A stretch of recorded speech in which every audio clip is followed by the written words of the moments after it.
Judaism with Soul 32. I would not want to believe in a God who I could understand. The Gemara in Makos 24b describes an incredible encounter between Rabbi Akiva and his colleagues, the Tanoim, as they surveyed the destruction of the second temple, the Beis Hamikdash in Jerusalem.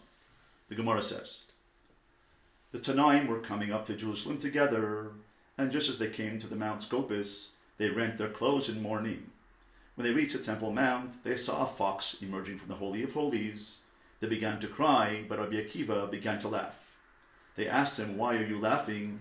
He said to them, why are you crying? They said, a place of which it once said in Bamidbar, chapter 151, and the common man that draws close to the Holy of Holies shall be put to death, and now has become the haunt of foxes, and we should not weep? Said Rabbi Akiva to them, and that is why I am laughing. For it says in Yeshayahu chapter 8, verse 2, and I will take me faithful witnesses to record. Who are the witnesses? Uriah the priest and Zechariah. End quote. Akiva turned to them and said, now what connection can there be between Uriah the priest and Zechariah? Uriah lived during the time of the first temple, and Zechariah lived during the time of the second temple, but are linked in the prophecy of Yeshayahu in the same pasuk. Why is that? Said Rabbi Akiva. In the prophecy of Uriah, it says in Micha chapter 3 verse 12, therefore shall Zion for your sake be plowed under as a field. In Zechariah it is written in Zechariah chapter 8 verse 4, old men and old women shall yet sit in the streets of Jerusalem. As long as Uriah's threatening prophecy was not fulfilled, I had misgivings lest Zechariah's prophecy not be fulfilled. Now that Uriah's prophecy has been fulfilled, literally, we see foxes walking on the Temple Mount. Now true, I now know for sure that Zechariah's prophecy will also be fulfilled, that old men and old women will join together and sit together in the streets of Jerusalem. They said to Akiva, Nichamtanu, Akiva Nichamtanu. You have consoled us, Akiva, you have consoled us. What are those words that Akiva said in the prophecy that one day old men and old women would sit together in Jerusalem? That is the story of redemption. That's a story of recovery. That's a story of laughter. And let me sing you that song. It is my favorite song. And it goes like this. Od yeshvu zkeni muskenos birechovos Yerushalayim. Od yeshvu zkeni muskenos birechovos Yerushalayim. At the place where foxes walked during the destruction of the temple, so too at that place in Jerusalem, old men and old women will sit in Jerusalem and rejoice. From destruction and plowing under to rejoicing with old men and old women can live long lives and see their children and grandchildren. That is a place of destruction to redemption. That is a place of laughter. Laughter comes when there is nahafochu, when there is hipuch, when there is turning over, when there is turnaround, when destruction leads to redemption. That causes a person to laugh. That is the cause of laughter, of tzchok, of simcha. And that's what Akiva was doing. He was laughing because he saw that in the same place there was foxes, there's a prophecy that there's going to be redemption, and therefore he smiled and he laughed, and his colleagues were consoled. How can we find consolation in this idea? How can we draw upon consolation in this idea when difficulties happen in our lives? That we can say, difficulties are happening, there's no exit, there's impossible, there's difficulty and travail, and yet one day there will be redemption. It is through emunah. Emunah means, trust means, faith means, I believe in the God who is in charge of the impossible. It is only God who can turn foxes into old men and old women rejoicing in the streets of Jerusalem. He is the solver of contradictions. God is the one who solves the opposites. And therefore, when we trust, when we have emunah in the one who solves contradictions, that causes us to have nechama, consolation, and an internal laughter, an internal turning around of our attitude from negativity and plowing under, and foxes into old men and old women joining together. Od yeshvu zkeni muskenos birechovos Yerushalayim. Now, that's good on a national level, where the Jewish people will one day be redeemed. And we're on our way to that redemption.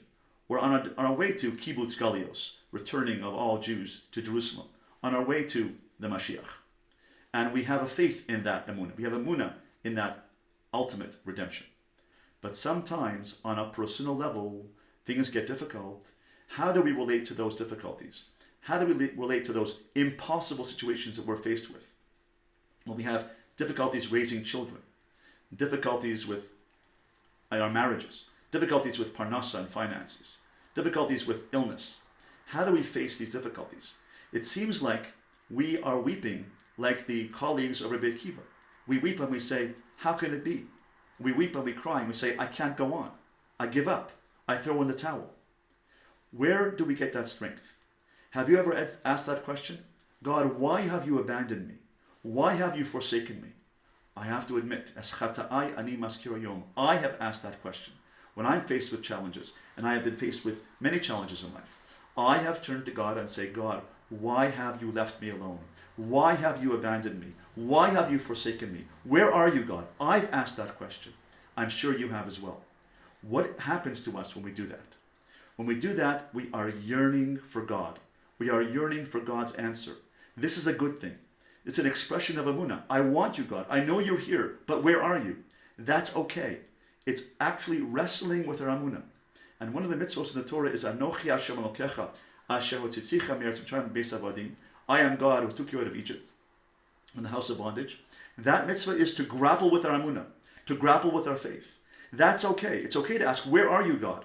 Because that means I yearn for God's presence. Sometimes God is imminent. He is here with us when the good times happen. We don't say, oh, God, thank you for the graduation of my child from high school. Thank you for the simcha. We just celebrate. Sometimes we forget to thank God for those moments. But when things get difficult, we say, where are you, God? Well, the same God who gives us pleasure, the same God who gives us benefits, the same God who gives us simchas, is the same God who gives us challenges. Sometimes he's imminent, and sometimes he's transcendent, he's distant. And sometimes he's imminent and transcendent at the same time. And I asked the question, I don't understand. And I turned to my Rebbe once and I said, Rebbe, I don't understand. Why is God doing this to me? And my Rebbe said to me as follows. He said, I wouldn't want to believe in a God who I understood. Why?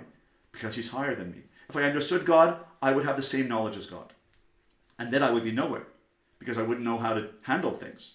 So therefore, it's required to see an impossible situation and to trust and have emunah in God that he is the solver of contradictions.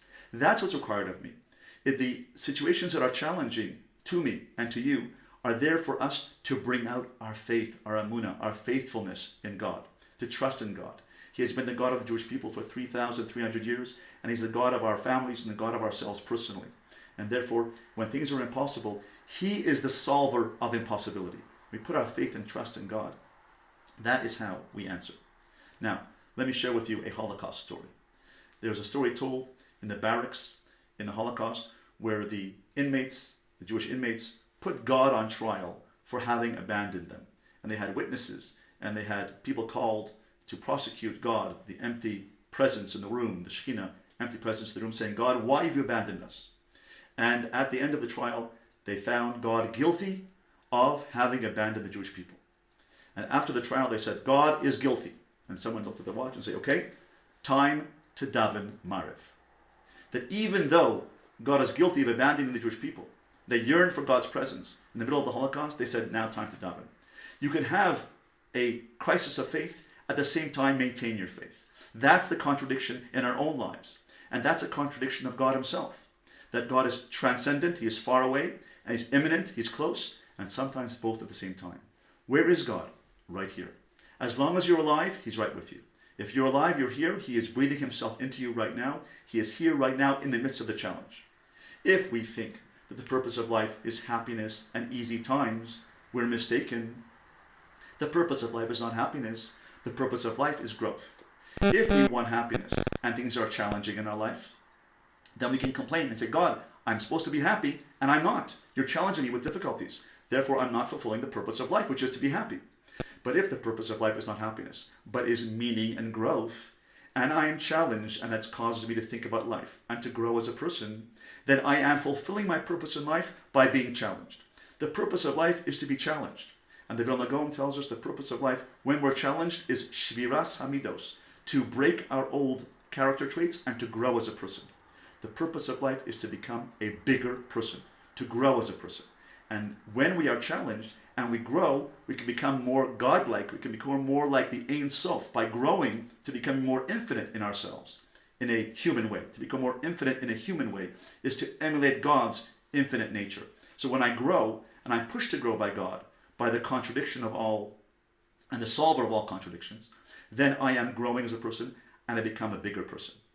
When I'm challenged by God, and God is whole, He is the solver of contradictions, He is the wholeness, the echad, the one, it causes me to have pirud, which means pizur hanefesh, disjointedness, confused, funcusion, or confusion, as we say, my clients say, confusion is funcusion. I'm not only confused, I'm funcused. And I don't know where to go. I don't know where to turn. I'm disjointed. I'm all over the place. I don't know where to turn. I'm overwhelmed. That's disjointed. The answer is, ask yourself one question. When you are feeling disjointed and God is not there, and you feel that God has abandoned you, ask yourself the one question. Who am I? Who am I? What am I? Who am I? I am the midah of God that is most expressed in my life. You are, in the midst of the challenge, ground yourself, center yourself, breathe in, go to your soul state and say, who am I really? I'm an expression of God. What are the midos of God? And which one or two of the midos of God did He place in me? That's who I am. Am I, in the midst of this challenge, am I Hashem, consistency, persevering? Is that who I am? Am I kale, strong, charismatic, a leader? Rachum, am I compassionate? Chanun, am I empathic? Erech Apayim, patient, mellow. Rav Chesed, am I a giver? Notzer Emes, am I honest, integrity? Notzer Chesed, creative. Nosei Avon Vavesha V'chata'a, am I a forgiving person, giving up resentments? Or am I Nakeh, resilient? Which one am I? One second, hold it. I am creative and I am compassionate. One second. Let me use my creativity and my compassion to solve this problem. If you are resilient and creative, hold on, the problem is coming. Ask yourself, who am I? I am resilient. I am creative. I am dynamic. One second. Access it. Access those traits. Oh, I know what to do to deal with the situation. I can handle the situation. This situation is difficult. One second. Who am I? I am Rachum B'Chanun. I am compassionate and empathic. One second. Use my compassion, use my empathy to solve the situation. What God wants from the challenge is to bring out myself, my godly trait, which means, in effect, to use my free will to bring out God into the world. That's the purpose of life. The purpose of life is to bring out kivod shamayim, the honor of God. What is the honor of God? The midah that God gave me, I'm supposed to bring out into the world and reveal God's honor in the world. So whenever I'm challenged with something and I feel impossible, ground yourself, breathe in and go, who am I? Why am I here? One second. Access your midah tova, your true self, the part of you which reflects God in this world. That's the real you. The part of you which reflects godliness in this world is the real self. And bring out your real self in the world because God wants you to bring out that real self into the world through that challenge. That is how you get oneness out of pirud. You get oneness and wholeness out of pizur, out of confusion and challenge. You come to oneness. What is the oneness? The oneness of God. How do you bring out the oneness of God? By accessing your oneness. One second. Ground yourself. Hold it. Challenge. One second. Who am I? Oh yeah, I remember. When I'm challenged, I forget who I am. When I'm challenged, I disconnect with God. I am losing my connection with God. I feel, where is God? I'm abandoned. One second. It's not that God abandoned me. Really, I've abandoned God. I've disconnected from God. I've forgotten who I am. I've forgotten my own godliness. When the challenge comes, I am engaged in pizur. I'm in pirud. I'm in disjointedness. I'm confused. I'm overwhelmed. And I disconnect myself from the source, which is God. One second. Ground myself. Reconnect with the source. One second. Who am I again? Right? I'm connected with God. One second. What part of me? What part of me is God? Godly. One second. My chesed. My Hashem, my consistency. My kale, my leadership. My rachum, my compassion. My chanun, my empathy. My erech apayim, my patience. My rav chesed, my giving. My emes, my truth. My notzer chesed, creativity. My nosei avon v'fesha v'chata'a, my forgiveness. My nakeh. Oh yeah, that's who I am. Choose one or two or three of those which describe your true self, ground yourself, activate them, and solve the problem. That's how you bring out emunah. Emunah means that God believes in you. I believe in God, but I believe in the God who believes in me. That's what emunah means. Emunah means I believe in God, and I believe in the God who believes in me, because he gave you a part of himself. When you use that midah, that tova, and you bring it out into the world, and you act on it, you show bitachon, certainty by acting on that midah, then you have achieved the revealing of Kvod Shamayim in the world.